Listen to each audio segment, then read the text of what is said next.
And we're going to wrap today with something very special, Dr. Tieraona Lodog. And for those that have not heard her, prepare yourself for something that's going to be a memory for life. She has been a champion in all aspects, has been the voice to many, and she comes from the medical world. Her heart is in the natural health world, and she's been one of those rare people we were talking about, that she would be a true naturopath and eclectic if she were in the 1900s. And she joins us today, and we're deeply grateful to have you here. Thank you, Lauren. Thank you. Is there a thing? Let me find it. Thank you, Lauren. Let's see. I'm a pacer, so I'm probably going to be down there on the floor somewhere. It's so good to be here with all of you. And you know, yeah, I do come from the medical profession, but, 1982, I had my little company, Tieraona's Herbals, in Las Cruces, New Mexico. I met Mark Blumenthal in 1984, 85, out at the Expo West, where I took my company. I went to massage school in 1977. I was president of the American Herbalist Guild. I did all of that before I went to medical school. I trained as a midwife, and that's still very near and dear to my heart. So, and I got my honorary doctorate from Bastyr. I'm not sure why, but anyway, Joe gave it to me, Joe Pizzorno.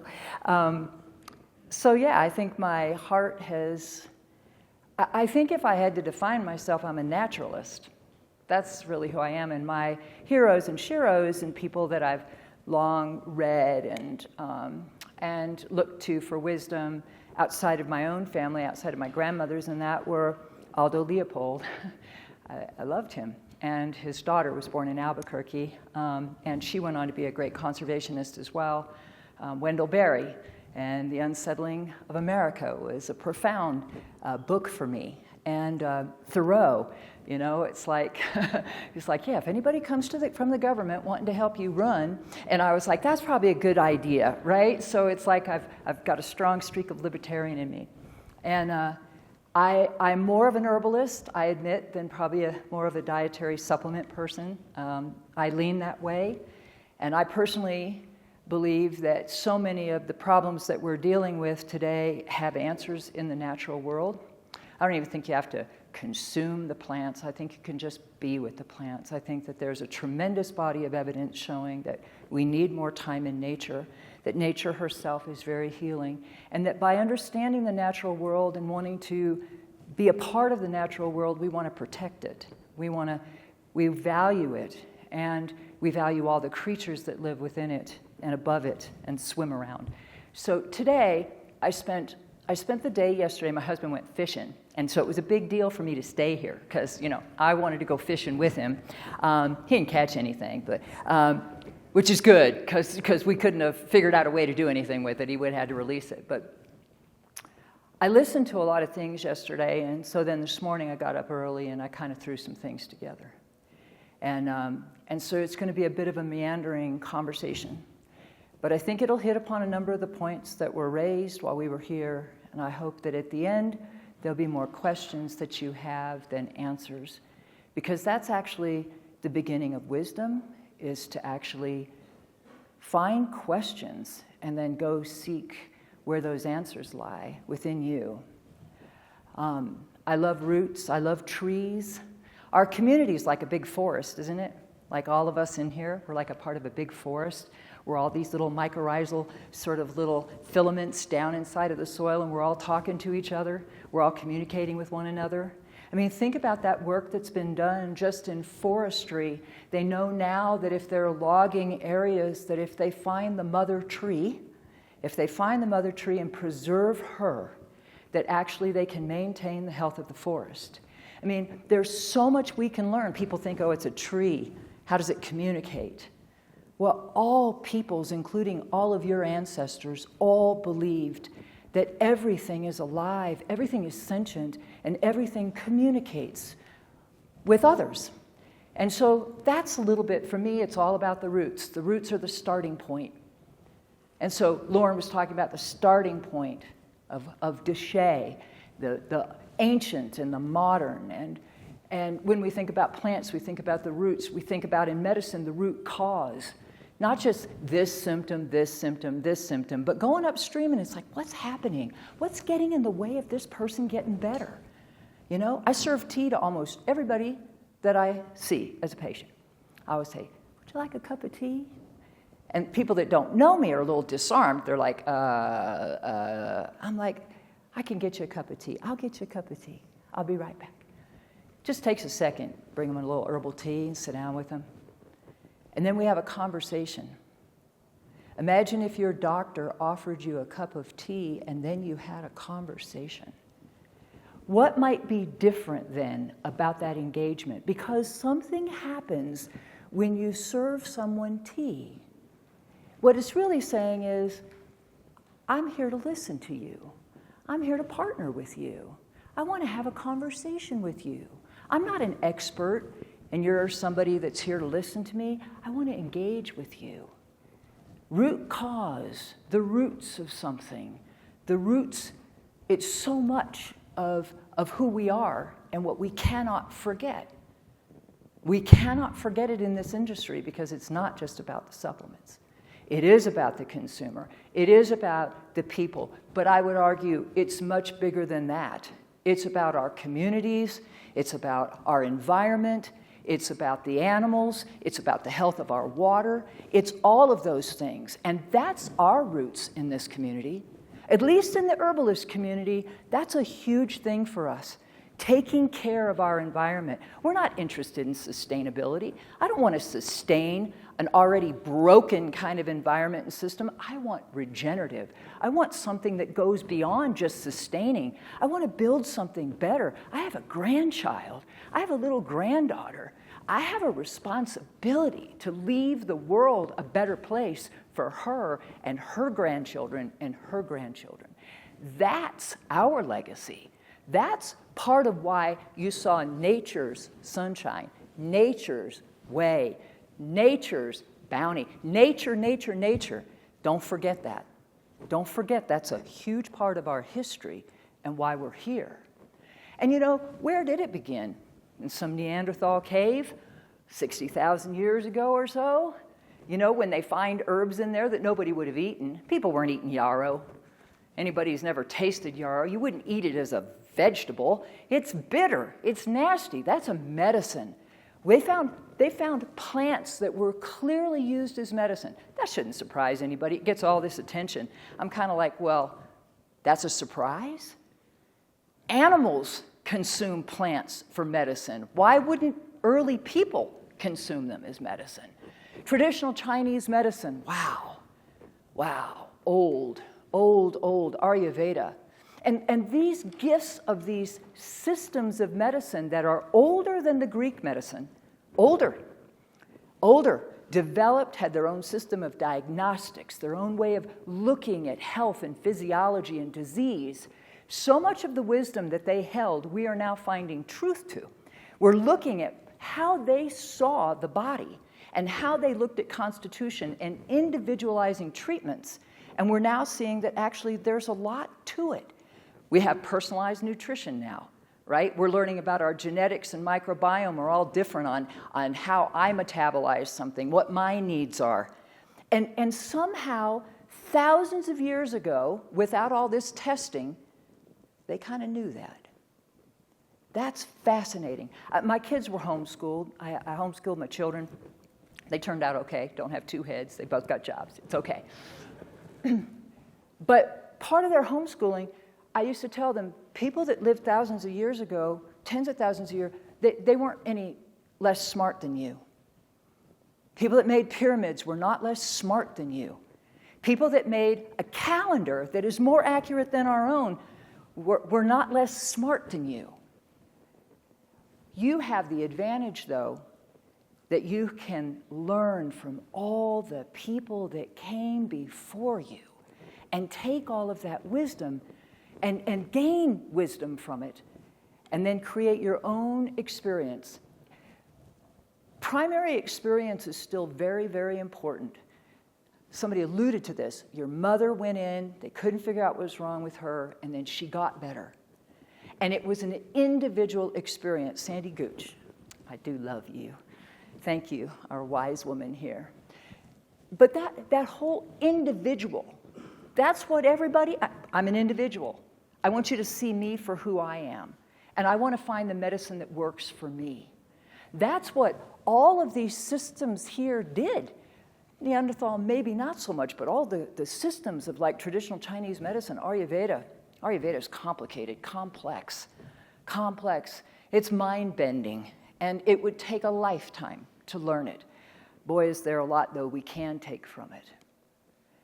And of course, this beautiful soul on the bottom, an Aboriginal person, bush medicine, how much we have to learn. There was so much that we took from the written traditions, right? Chinese medicine had a written tradition. Ayurveda had a written tradition. And we sometimes neglect and overlook those oral traditions, which are just as rich. Their indigenous knowledge, their indigenous science is just as powerful as any of the written. Mourning dove, she was Salish. Everything on earth has a purpose. Every disease, an herb to cure it. And every person, a mission. This is the Indian theory of existence. Powerful. So I wanted to just give a nod to North America, South America, Africa, Australia, the Maori, New Zealand. I wanted to recognize that often we don't talk about their systems of medicine. We act as if they didn't even exist, and I did appreciate deeply the conversation and the herbs from South Africa and how we need to be responsible globally. And I'm also like, well, echinacea, you didn't kind of figure that one out on your own. How much are you giving back to the Pine Ridge Reservation in South Dakota, where the average life expectancy is less than 60? Ever thought of sharing any of your money there with the people who actually taught a lot of folks about echinacea? So this kind of indigenous knowledge and wisdom is deep and it's widespread. And we have a responsibility to acknowledge in meaningful ways where this knowledge came from.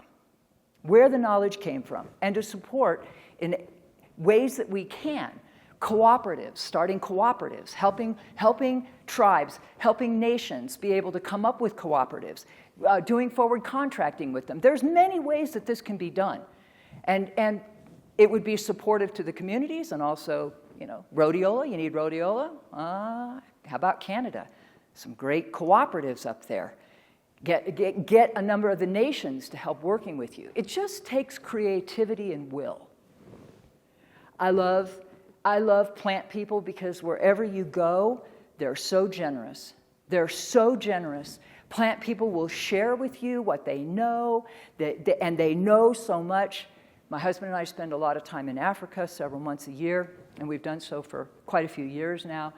And ethnobotanists will take me out and just let me ask all kinds of questions and talk to me, and the women will hang out with me and let me help them make things. I've had my first acacia beer over there. And up here I was out with the Maasai. We were out doing all these walks. Everybody was going on safaris. I'm like, no, I want to go walking. And they're like, well, we have a Jeep, we have a Land Rover to take you out. And I'm like, well, it's hard to see the plants. They're like, you're not here to see the animals? I said, well, I'd like that too, but I really want to see your plants. So I had a book, and we were looking up things, and I said, plants belong to tribes. Just like you're a Maasai, plants belong to tribes, and they have families, and there's characteristics in those families and in those tribes. And they were like, show us.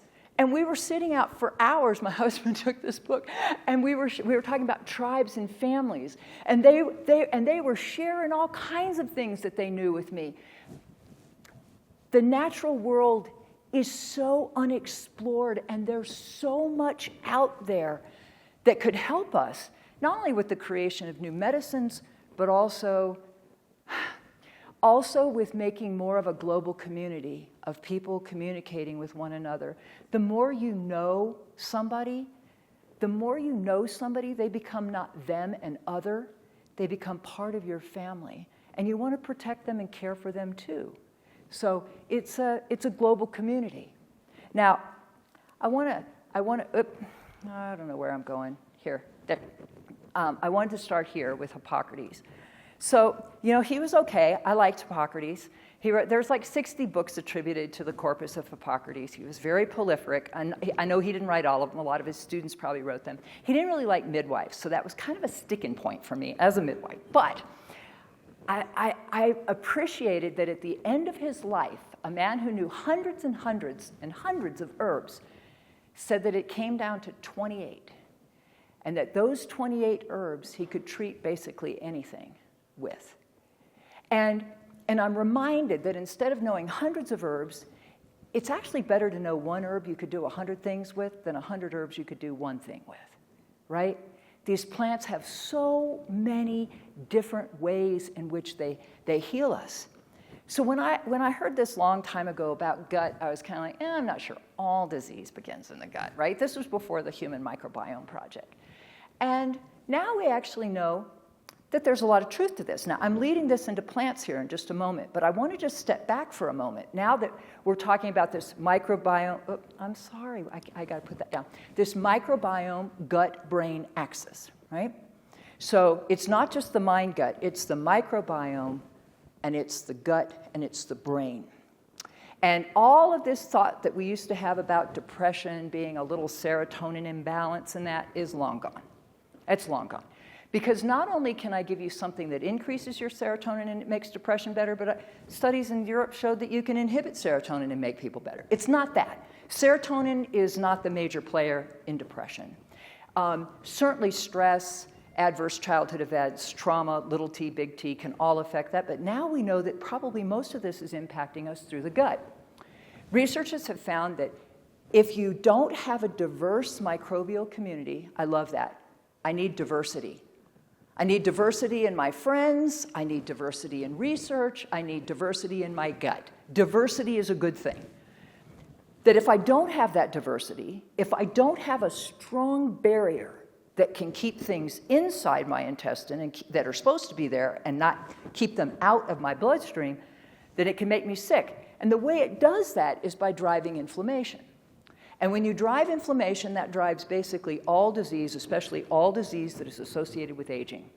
So if you think about cardiovascular disease, metabolic disease, depression, cognition, Alzheimer's, all of these things have a root in the gut, as was noted 2,400 years ago by Hippocrates, and I'm sure many others. So if we're going to think about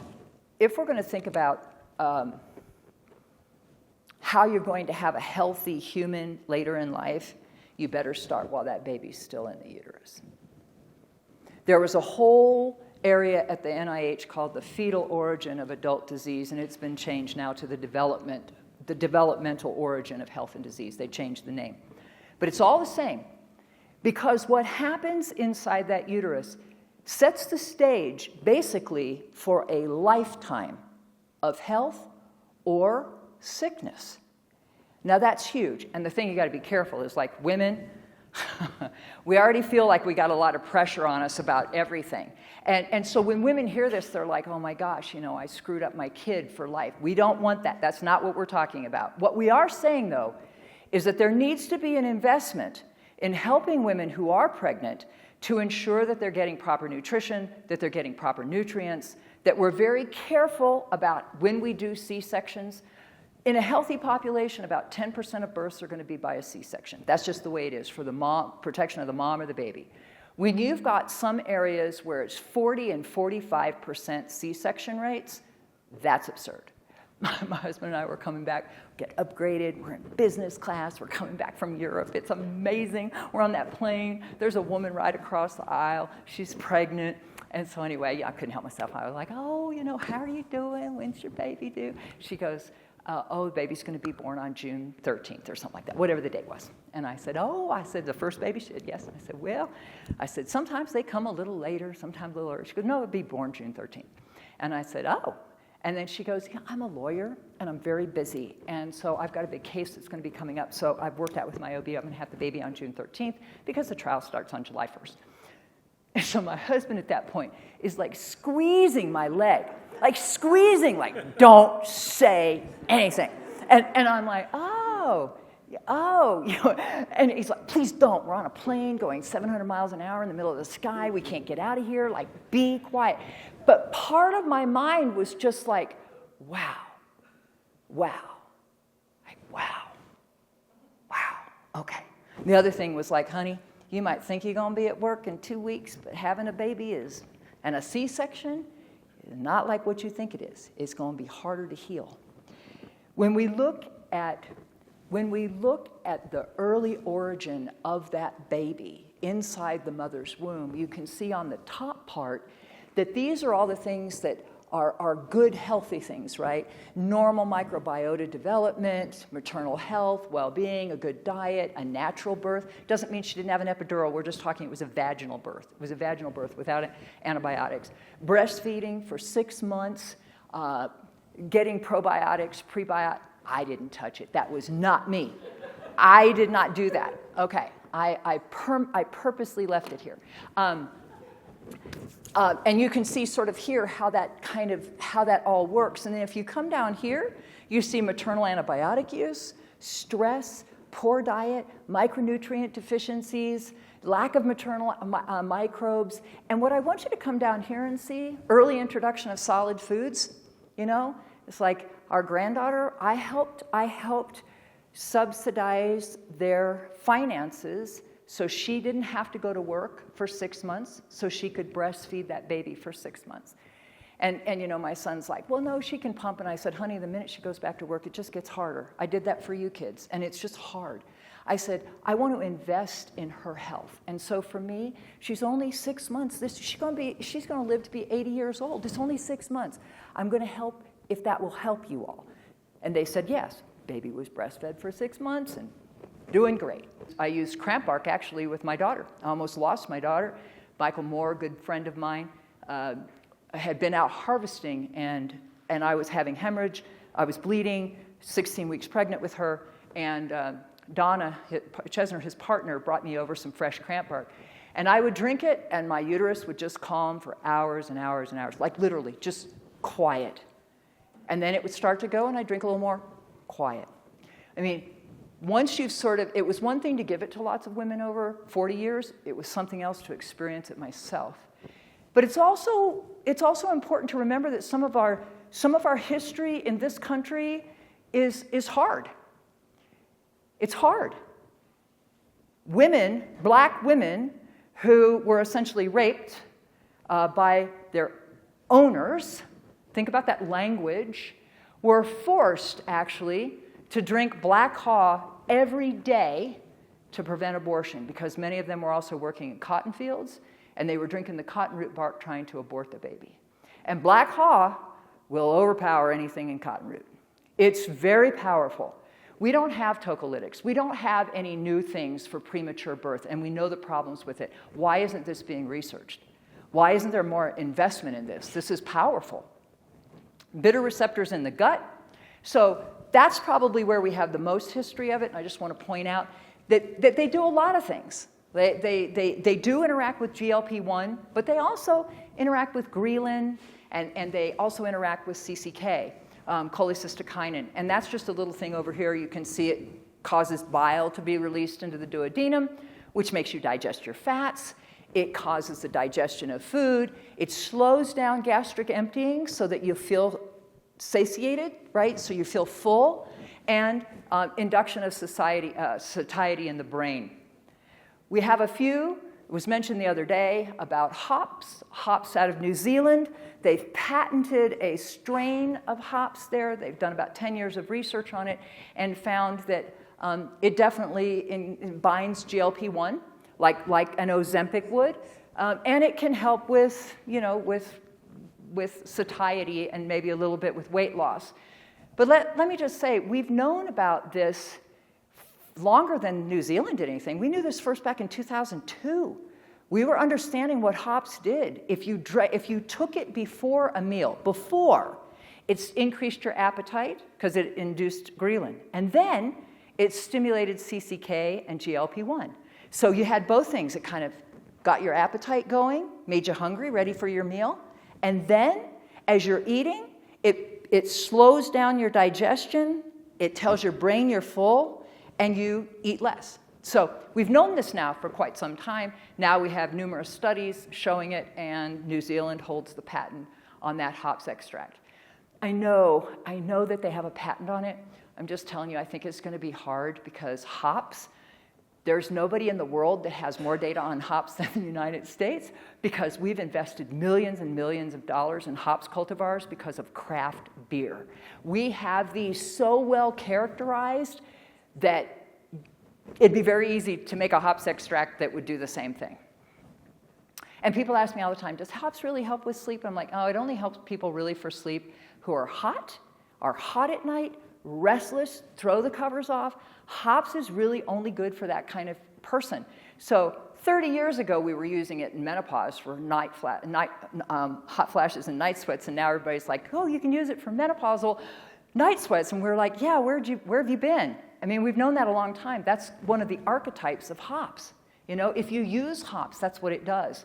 Bearberine's getting a lot of press from plants like Oregon graperoot, barberry, golden seal, coptis. These are all plants that have been used for many things, for infectious diarrhea, for sore throat, respiratory problems.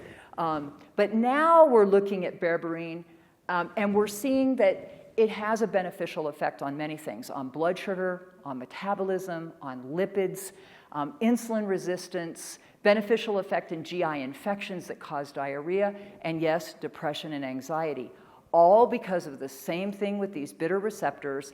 Berberine does two things also. It's called a duplibiotic, meaning that it increases the diversity of bacteria, and it also tightens the intestinal walls, making it less leaky. And we think that those are the reasons that it's probably having so much effect on metabolism. But amazing plants, amazing. And you can see here, it binds the TAS to R38, which has long been known to be associated with GLP-1 secretion. Self-medication, chimps do it too. Chimps, Michael Huffman has done most of this research, God bless him. A lot of his work has been with primates and with chimps. When they become obviously ill, they will go out of their way to find the Vernonia, Vernon, named from a botanist, Vernonia. This plant is extremely bitter. And what they've been observed, they don't eat it normally. It's very bitter. They'll go over and they'll remove the bark and they'll remove the leaves. And then they'll chew the inner pith, which has been described as being one of the most bitter juices you can imagine. And they take it in, and within 20 to 24 hours, the chimp is well. And one of the things they found from looking at the stools of these chimps is that these chimps, they often get sick during the rainy season when the nematodes become very prevalent and they become infested with parasites. And within 20 to 24 hours, they've basically knocked all of the parasites out. They're gone. They're gone, and the animals are fine. They do this with others, with some of the other plants there too, but it's a reminder to us that animals also seek out medicine, and they use bitter plants in exactly the same way that humans do. Gorillas have a superior detoxification system. They don't use as many plants as chimps do, but 55 of the plants gorillas used in the Volcanoes National Park in Rwanda are used in exactly the same way by the local villagers. They're used in exactly the same way. I wonder who owns that intellectual property rights. Yeah? If you talk to the animals, they'll talk with you, and you will know each other. If you do not talk to them, you will not know them. And what you do not know, you will fear. And what one fears, one will destroy. You know, it's not just people we learn things from. It's also animals. Animals have wisdom to share if we'll only listen and if we only pay attention.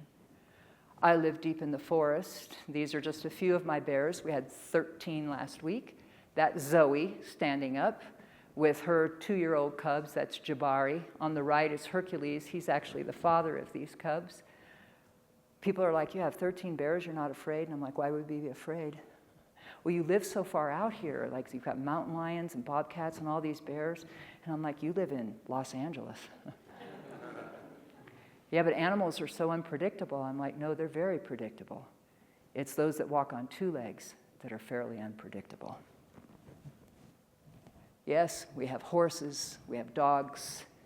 You know, what is it like to have a dog that's never had a leash, that's never worn a collar, and that can be from here to that wall over there, and you just say, Joey. And he runs. He runs to you. Not because he was ever disciplined, or he was ever hit, or he was ever spoken to harshly, but because it's pure love. I come to you because I love you. I have a deep love and affection. You know, how many of you have known someone who had an animal that was a part of the family? Raise your hand. I'm just curious. Yeah, they're powerful. They help. Two hands up over there. We have somebody who definitely got that going on. So animals, to me, are another big part of our well-being. We talked about gut health, and I just want to link it very quickly to stress and the common stress that we see. You know, 80% of primary care visits come down to stress. 80% of all visits come down to stress. So, aches and pains, gut problems, skin irritations, fatigue, irritability, anxiety, headaches, TMJ, trouble concentrating, insomnia, decreased sex drive. Think about that. We see this all day in primary care. We see this all day long. And then you go and get a bunch of tests done, and you'll come back in and we'll say, good news is nothing's wrong with you. And people are like, then why do I feel bad? And it's like, well, I have some Lexapro, I've got Wellbutrin, I got a great antidepressant for you. That happens more than you'd like to know. And it's even worse when you think about chest pain in the emergency room. We just had another big report coming out that when men come in complaining of chest pain, they're quickly evaluated and actually quickly taken to the cath lab if they need cardiac catheterization. Women come in with chest pain. They wait more than twice as long to be evaluated. And almost 25% of them are sent home with anxiety medication who actually, it turns out, actually were having a cardiac event. And again, so just, advocating for ourselves, but there's still differences in how we present. Women are thought to be more dramatic, and men, if they're in pain, it's clearly real, right? No, it's interesting. It's why there needs to be, more women in medicine, et cetera, that maybe can look beyond some of these things. Mental health, 10% of the global population lives with a mental health disorder. And when you look at kids, it's disturbing. 10 to 20% of those are kids, half of whom are already suffering from a mental health disorder by the time they're 14. Among U.S. children, adolescents aged 12 to 17, 20% had experienced a major depressive disorder, and among high school students in 2019, before the pandemic, 36% said they persistently felt sad or hopeless, and almost 19% had seriously considered taking their life. That's an epidemic, and that's scary.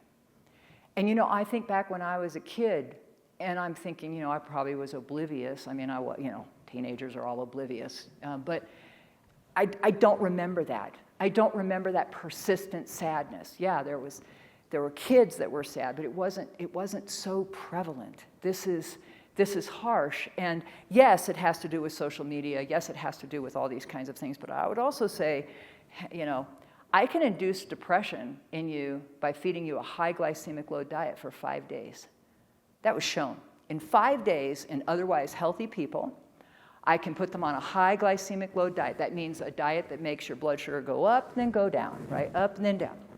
So people who have no depression or anxiety, when you do that to them for 5 days, they develop statistically significant depression symptoms and anxiety. When you put them, so what they did was everybody had to do both, right? So some people came in a controlled environment, were fed 5 days of a high glycemic load diet, went home for 2 weeks washout, came back 5 days, had a low glycemic load diet.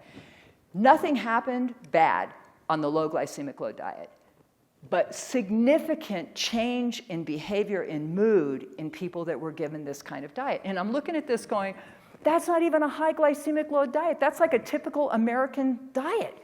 So what do you think's happening with all these kids that eat like this? I mean, I'm not for government regulation. I don't want to be banning all kinds of things, but I am about education. And I do know that when you want to eat an organic and more wholesome diet, all of the data shows that that costs 27% more than buying white bread, white potatoes, Twinkies, and cupcakes. And so, you know, if we want this to be equitable, we're going to have to figure out a way, you know, to make food more affordable. It's like I was having a conversation with somebody, and they're like, oh, I hate Walmart. How could you say anything about Walmart? And I'm like, because they have organic at a less expensive price. And they're like, yeah, but we can't support Walmart. And I'm like, what do you mean we can't support? I'm not politically out trying to raise money for Walmart. I'm saying that this is a place people can shop at a reasonable price. It's like, I'm just not here for all the people in Volvos going to shop at Whole Foods, man. I mean, that's not the mission of my life. So it's like, this, I believe, has to do not just with social media, not just with a lot of, you know, not enough time in nature and things like that, microbiome, lipopolysaccharides. I'd say a lot of this has to do with diet as well. I'm always asking my patients, well, what do you need today? Like, what do you need today? Right? Do you need a bath? Need a long walk? You need to go do some exercise? Do you need to play? Do you need to say no? Do you need to say yes? You know, every time you say yes to something, you're saying no to 99 other things. Maybe there are 99 things you wanted to do, right? So I think a lot of people have a hard time with boundaries. Do you need a massage? I mean, so for me, I'm all about rest and nourishment. We're all about performance. We're all about exercise. We're all around fitness. And I'm like, I think all those things are great too. But I think without a focus on rest and recovery and regenerating the spirit, I think all the rest is for naught. I live deep in the mountains, and it's a choice. We're at 7,800 feet. I'm an hour drive to get groceries. 1 hour, one way to get groceries. 25 minutes just to pick up my mail, right, at a little post office. It's a choice. And I have to tell you that I know that when I've been traveling and I come home and I just go for my walk, kind of settle back in again, everything gets better. And I know you've had this too, whether it's on a beach or a mountain or by a lake. I know all of you felt this, and we have to make time for it. This is a study of kids. It was a study that was funded actually in Finland.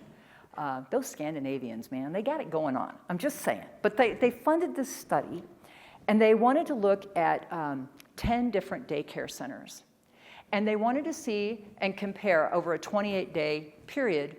They wanted to have the kids that were more in a nature-like element where they were, you know, they're planting plants, they're playing in the dirt, they're outside, there are animals around, right? So that was the nature-oriented group. And then the other group that had very little exposure to green space, right? So they weren't outside playing. They were like on a playground that had like, you know, concrete, right? More urban. The 28-day study compared those kids, and the children who were actually out in the dirt, you could look at their microbes in their stool, by stool analysis, and see that they had dramatically increased from baseline the diversity of the bacteria that lived in their gut. Playing in the dirt was good for their gut, good for their immune systems, good for their microbes. It improved their immune systems. I mean, so for me, I'm looking at this going, where do you want your kids to go to school? You know, it's a good day when your kids come back and they're filthy. It's a good day when they come back and they're covered in hair and they're covered in dirt. That's a good day. We evolved in this. Why do you think we have so many allergies today? How many of you, when you were young, you would have guesstimated about a third of the kids in your class had an allergy to some sort of food? No. And it's on the rise, and it's so common now for more and more allergies. And much of this goes back to training the immune system. This is important. Whether they do it at school or do it at home, we need to prescribe nature to all families. Green spaces and parks all need to be places, and we need to get them out in it regularly. Evident mounts that gut bacteria can influence mood and prevent depression. That's our old model, right? Psychotherapy, medication, It was genetics and chronic stress, right? Now, yes, chronic stress is there, but early antibiotic use, frequent poor diet, unhealthy lifestyle, and now we're looking at healthy diet as treatments. Healthy diet, psychobiotics, those that are specific for the brain, prebiotics, and fecal microbial transplants, right? So that's your stress response, and this is where herbs come into their own, where we have so much to offer for stress. We have so much to offer for so many things, but plants have got this down. They can be great allies if we're smart enough to know how to use them and recommend them. So this is your HPA axis, and you hear that, the hypothalamic pituitary adrenal axis, and that's your stress response there, right? And cortisol, you've all heard of cortisol, right? It's your main stress hormone, right? And what happens is that normally you're under stress and you have this you get this surge in cortisol, and then you get this negative feedback loop and you quiet everything down again. Well, there's a lot of things, though, that make sure that, that everything's working right. But modern living, a lot of things we do make sure that thing's constantly turned on. The primary way we inhibit this is by a neurotransmitter called GABA. And I know a lot of you know GABA because it's also available as a supplement, right? But GABA, this is naturally occurring inside of us. There's all kinds of reviews that show that these interact with the GABA system. And you know this because you could guess many of these. Kava is a classic example of one. It's very GABAergic. Valerian is another one. Skullcaps, magnolia, licorice. Many of these work to quiet that whole nervous system, that whole hyped up nervous system. A lot of work been done in this area. And this is, again, the gut microbiome. And I just want to show you how this connects and why these plants have such multiple activities. So here we have, I'm perceiving stress, right? Somebody upset me. They cut me off in traffic. Or I'm physically sick. Physical sickness also triggers this response. It's not just perception. And I release these prohormones that go down to my adrenal glands, and I release cortisol, okay? Because the adrenals are where my cortisol is stored. And then that comes down here, and it goes down into my intestines, and you can see everything that's being impacted. Now, what happens, though, is when cortisol levels go up, permeability happens in the intestine. It's one of the things because we've got all this immune system down there. And the body's going, man, we're under stress for something. Let's make it permeable, get that immune system working, and kill whatever might be coming in, right?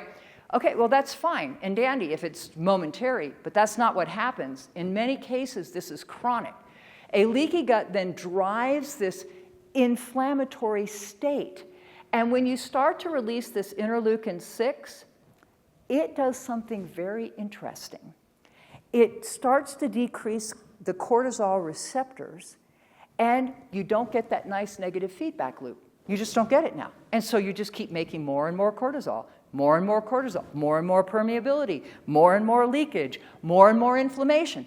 This is the connection, we believe, between stress and inflammation and the gut, depression, anxiety. All of this has been worked out pretty well. I mean, this is not just making things up. This is all just biochemistry, right? But you can see that chronic stress impacts the gut in a very negative way. And here we have a model. This is from Harvard, their psychiatric review, basically showing on the left, if you're healthy, what's happening, and if you're depressed, what's happening. So over here you can see that your immune system is getting disrupted, you're releasing inflammation, you're disrupting the microbiota, and you're altering the gut barrier. So you're getting leakage, you're getting lipopolysaccharides, you're driving inflammation. So this model is now quite well accepted. I want to show you now how, so you could see here fermented foods, probiotics, there's many things that could be helping here, but we have a whole class of botanicals known as adaptogens. And I only chose the adaptogens that have been shown to have a specific effect on gut microbiota and intestinal permeability. Every one of these has an effect on intestinal permeability and gut microbes. So, we're thinking about these as adaptogens for stress. Yes, I want you to think about that, but I also want you to think about the potent effect they're having in the gut and driving down inflammation. Now, I will say, I'm very amused when I look at a lot of these adaptogen formulas. I'm like, what, you guys got a book and you looked up all adaptogens and you threw them all together and put them in one capsule? I mean, that's silly. Each of these works in a very unique way, right? They don't all do the same thing. Shatavari is different from ginseng is different than andrographis or ashwagandha. They're all extremely unique, and they are paired. That's, as a clinician, I get the benefit of being able to do labs, and I be able to talk to patients, and then I can specifically recommend an adaptogen, which makes the chance of getting something effective more likely. Cortisol. You can order your own salivary cortisol tests. These are not that expensive. They're very interesting. We typically do them over several days. We don't just one 24-hour period. But cortisol can be measured in the blood, the saliva, the urine, and now we're looking at measuring it in sweat and in wearable devices in the interstitial fluid. And you can see this is kind of normal. Big rise in the morning, right? So around the time you want to wake up, it starts to go up. That's also what helps you wake up. People that wake up at 3 o'clock in the morning and are wide awake, your cortisol went up too soon. That's what's getting you awake and getting your second wind in there, okay? And then you can see it kind of goes down at lunchtime, and then it continues to go down at the evening in its lowest point. This is also why those of you who've had kids, they wake up in the morning when they're sick and they don't have a fever, and by nighttime their fever's gone up. That's the effect of cortisol. Cortisol is high in the morning, so kids feel better, it suppresses fever, and of course it's lowest at night, and that tends to be if you're sick, then when your temperature goes up, right? So when you're under chronic stress, I just want you to look at the difference here. So here's your awakening response, but you see how in the evening these stay elevated? They should be nice and low, and here at 8 o'clock and 9 o'clock at night, they're still up. I can measure that. And actually you can predict it, because people who have this pattern will tell you this: I'm so tired. I just, 5 o'clock, I'm ready to go to sleep. I'm, helping the kids and everything. I crawl in bed at 9 o'clock. I'm exhausted, and I don't know why, doc, but it's like I'm wide awake. It's like I'm just wide awake. I can't fall asleep. That's because your cortisol didn't go down, and your cortisol's high, which is actually telling you to be awake. Time to wake up. Wake up, be awake. That's where ashwagandha is best. Ashwagandha makes me so sad to see what's going on right now. It does, because this is a very powerful herb. Yeah, it grows in India, but you see it in the Middle East, and you certainly see it in Eastern Africa. It grows, it's got a wide range. People use it wherever it grows. It's the root predominantly that's used, but also Sensoril uses a leaf and root extract. But I'd have to say that given the denominator of how many people take ashwagandha, the liver effects are probably idiosyncratic and not significant. They're rare. They're significant, and it happens to you. But it's this quick thing to just sort of remove plants that have such beneficial effects is disturbing to me. And this is just an example of what a summary of everything that's been done looking at these. So you can see for stress up here, it decreases cortisol. You don't use that in somebody with chronic fatigue who has low cortisol all day. Ashwagandha just makes them tired. It's not good, right? You want to use this in people who have chronic stress, otherwise kind of healthy, stressed out people. Has mild effect on pulse and blood pressure. You can see down here it reduces inflammation, reduces C-reactive protein, and in general, in most healthy people, it actually has a modest effect on lowering AST and ALT, which are two liver enzymes. It's a GABA. Remember we talked about GABA inhibiting the nervous system, serotonergic. It helps reset the clock, the circadian clock, so it helps people when you take it every day. People are like, do I have to take it at night? I'm like, no. You just take it twice a day, morning and evening, and you take it for at least 30 days before you decide if it's working for you or not. Bacopa, also quite different. Bacopa, for many of my adults who've now been on Adderall or Ritalin for 30 years, they have. I want you to think about that. Taking a stimulant drug for 30 years. They started when they were 10, now they're in their 40s. And they don't know what to do without it, right? And it's a multi-pronged approach, obviously, But Bacopa is probably one of the few that I've seen that actually really do make a difference. I mean, along with omega-3s and other things, we do a holistic sort of protocol. But, you know, we've tried a lot of the other ones. We've tried a lot of them. And, you know, and they'll be honest with you. It's like, no, it just doesn't work, right? I'm distracted. I'm impulsive. I can't concentrate. I fidget. It's very good at reducing internal chatter. Bacopa is very good for people that just have a lot of rumination. They can't quiet their mind. They just ruminate on things. Bacopa has been used for more than 2,000 years for memory, cognition, and for memorizing long passages, for memory, cognition. It's widely used in India in children for focus and attention in children who are, you know, sort of neurodivergent. Preclinical work shows potent effect on the gut microbiota, reducing inflammation, increasing butyrate. I'm very sold on this. This is another wonderful adaptogen, but do you see how different it is than ashwagandha? They're very different. They're both adaptogens, but they have very different properties. Bacopa is much, much more about the mental, the mind. And then you have chronic fatigue and burnout. And I just wanted to show these quickly because chronic fatigue, you still get that, you know, peak here, but then look how low it is in the morning, you know, like in the daytime. And then it stays just low. It's just chronically low. And then burnout, you don't get what we call the cortisol awakening response. You never get the big bump in the morning. And again, these would be things like rhodiola. They'd be things like ginseng. They have a very licorice. These are the things you'd be using in these individuals, right? That type of profile. And when I was at the University of Arizona, we had the residents would come in and we'd do our family practice roundtables, and they had a patient who had very bad fibromyalgia and chronic fatigue, and they were going through all the diet and everything else, and I said I would put her on rhodiola, and everybody's like, rhodiola? I'm like, rhodiola will make a big difference. You know, it's not curative, but it's going to make a big difference.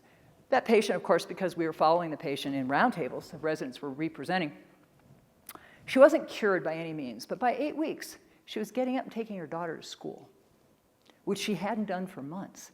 She was able to get up in the morning and drive her kid to school. For her, that was a major milestone, right? It's like it's always to the individual what really matters to you. And for her, that was huge. You give me rhodiola, I'm jacked up for the day and will not sleep. I mean, it's like you just lit a fire under me. I'm like, this is the best thing ever. My husband's like, please stop taking that. You know, I don't drink coffee either. I don't do well on those kind of stimulants. But rhodiola for somebody who's very jacked up makes them worse. Ashwagandha for somebody who's got this kind of pattern makes them worse. They feel so tired they can hardly get up, right? So knowing which adaptogen works is the best. To me, I'm excited for this, like Corti Technologies. They're doing a lot of this crowdsourcing and piloting of wearables. If you've not looked at their website, it would probably be interesting. I think supplement companies should be partnering more with wearable companies. They're looking at, right now, they're testing a wearable that's on the skin that's measuring the interstitial fluid, that's the space between the cells, for cortisol.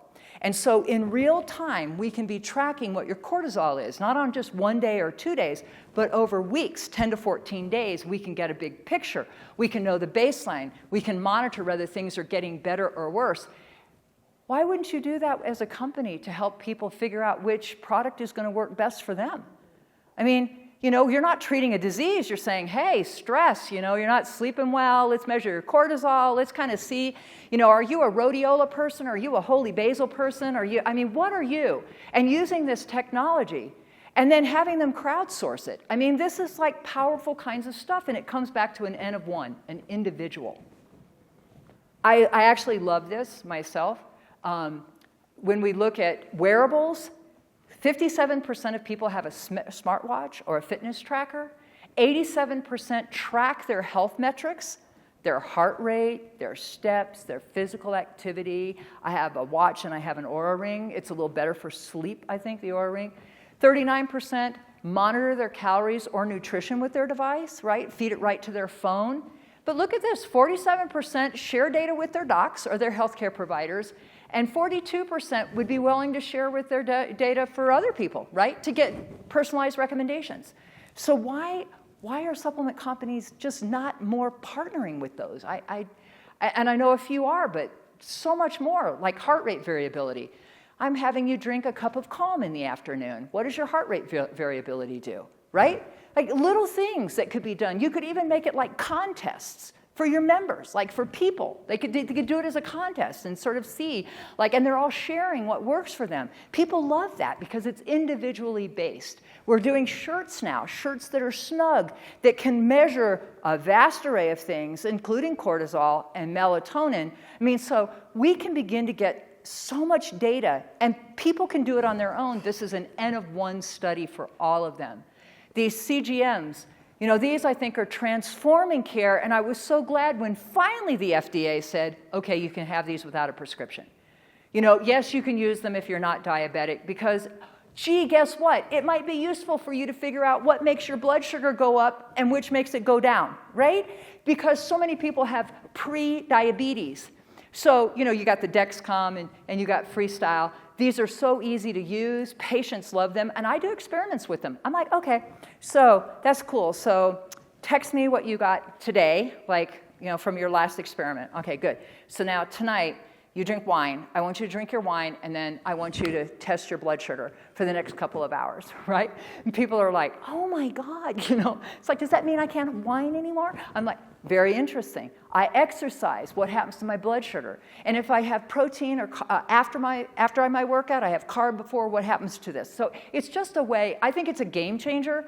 I think these are amazing. And I think supplement companies would be very smart to figure out ways that they could partner, because all of these are health devices. People use their HSA on them. They don't need a prescription. And we're not talking, this is not diabetes. We're just talking about blood sugar. It's a normal function. You're not going to get in trouble for that. You're not going to get in trouble for heart rate variability. All we're doing is looking at how can we help you improve your health, especially with the products that we're recommending or that you're using or taking. And the last thing, because it was prompted, I think, by our golden voice, I don't remember now, but it was mentioned about glyphosate and some of these other things, and I just, you know, Rachel Carson took a lot of heat, boy. I mean, talk about somebody who was railroaded, who was persecuted for just basically saying, hey, I'm not sure about DDT, I'm kind of observing something, and then people like run her out on a rail. It was just shocking, that history, if you read it. And, you know, I guess I'd just like to know, like, what do vultures have to do with human health? Anybody know? Anybody know the story of what happened in India with the vultures when they were given all the livestock diclofenac, what's now in Voltaren, that everybody's putting on their bodies and taking? So, from 1992 to 2006, the just vulture populations dropped almost completely, 97 to 99.9%. I mean, they just dropped. Because they would go and feed off the cattle who had died of kidney failure from being given diclofenac, an analgesic that was in a number of their feed. So the carcasses were left because they were out, and the vultures would feed on them. The vultures died, so they kept the carrion was left to rot. And it left them to the feral dogs and the rat populations, which exploded. 38.5 million additional dog bites, and 47,000 extra deaths from rabies. Now, they banned this in India because they said, oh my God, we can't deal with this. Now they've done the same thing with the export of frogs. I guess you know, India has banned the export of frogs for food, because when they were sending these frogs out, their insect population took off. And all of the diseases that insects bring, especially mosquitoes, they couldn't control. And it was too much money because of India's economy and its vast rural areas for them to be able to have the pesticides to control the insects. So they said, you can't export frogs anymore. John Muir said, that's the thing about nature. When you try to pick one thing out, you find it hitched to everything else. Now, that's the thing we don't think about, is that everything is connected. 80,000 chemicals in our environment. Many of them disrupt our endocrine system. They're in everything. Stain repellents, flame retardants, personal care products, sealants, pharmaceuticals, pesticides, plasticizers, microplastics. Oh my God, just make you crazy. And one thing that was said by the speaker yesterday, when he said, yeah, and we only look at each one of these one by one, is true, because we're not looking at the complex modeling that is required to look at what happens when you're bathing in a sea of these. Nitrates alone have a limit in the soil, right? In fertilizer. Atrazine, which is used on corn and some wheat, is another pesticide, and it has a level. And in Nebraska has the highest incidence of non-Hodgkin's lymphoma in the United States, bizarrely so. And so researchers at Lincoln, up in Lincoln, said, well, let's look at the water, and let's look at all the chemicals that are in there. And we're talking about city water now, Omaha, Nebraska, Lincoln, not just rural areas. And they found nitrates were high, but were within the limits that were set. Atrazine was high, but was within the limits that had been set. But when you combine them together, they formed nitrosoatrazine, which basically blows up your lymphocytes. My husband's mother died at 57 of non-Hodgkin's lymphoma in Omaha, Nebraska, and we have another relative in that same family that died of non-Hodgkin's lymphoma, something that could have been prevented by just using a Brita water filter. And what I'm saying is, they were clever researchers. They said, yeah, these are within limits. Yeah, this is within the limit. I wonder what happens when you look at them together. Oh yeah, badness. Pharmaceuticals are in our environment, and this is another play for why dietary supplements, using them strategically and appropriately, that dietary supplements can be used as a substitute for many of these drugs, which have very strong downstream consequences.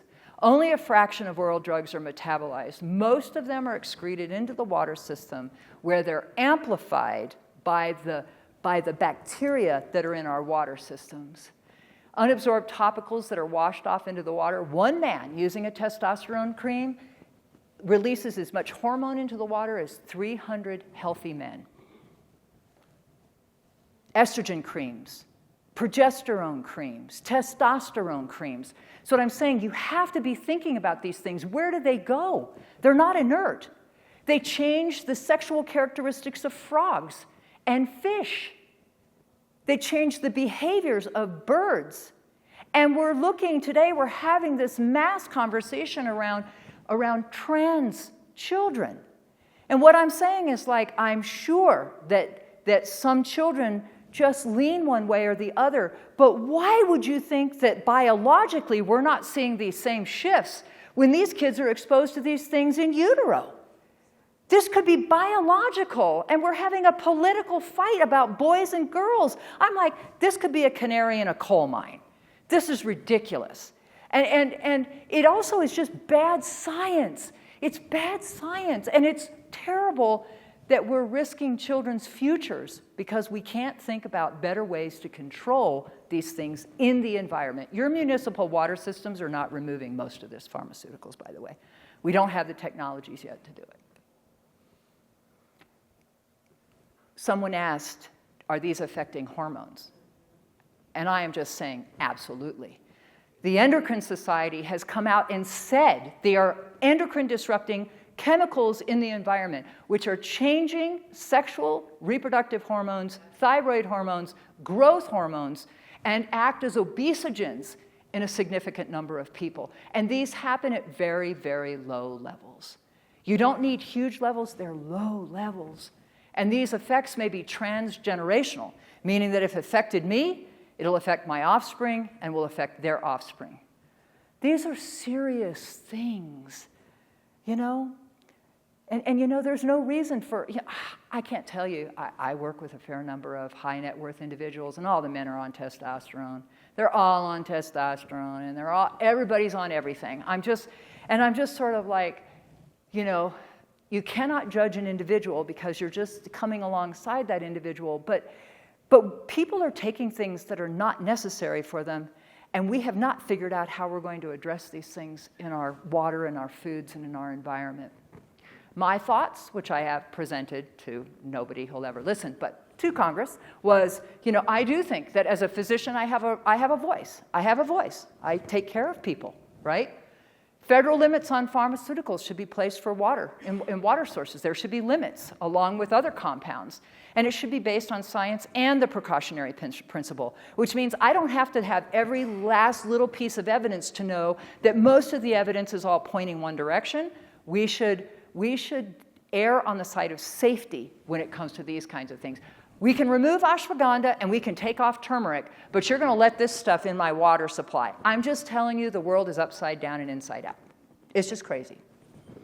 Restrict the use of chemicals and drugs to only when they're truly indicated, and that falls on physicians and nurse practitioners and people who prescribe things that we're not prescribing things that are actually not necessary. Environmental impact statements should be required on all prescription and OTC medications. It should have to put what is the environmental impact of this drug when you take it. And again, it's like just so that we're all transparent, we're all standing on the same page. Training for public and health professionals, reimbursement for natural and lifestyle approaches for promoting health.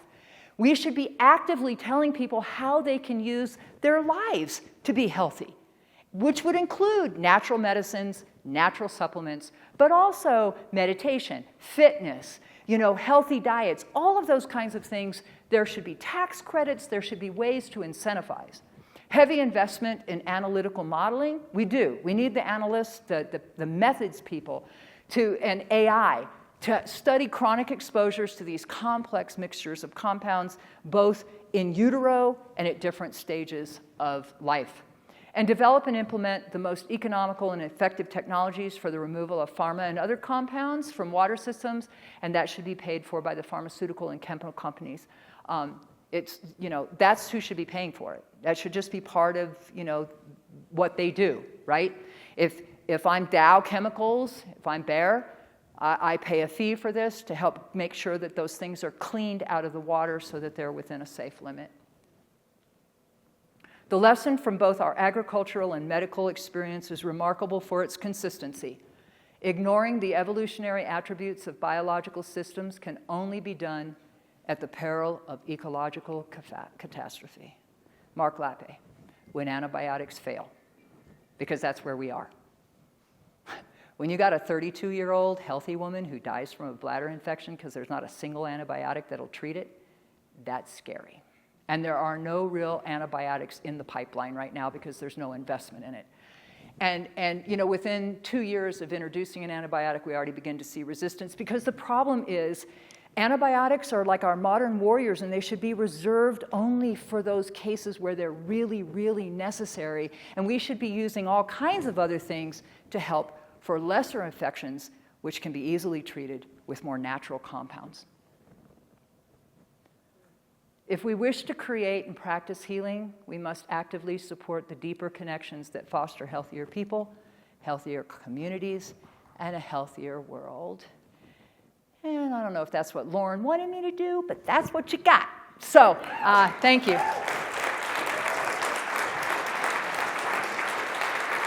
Thank you.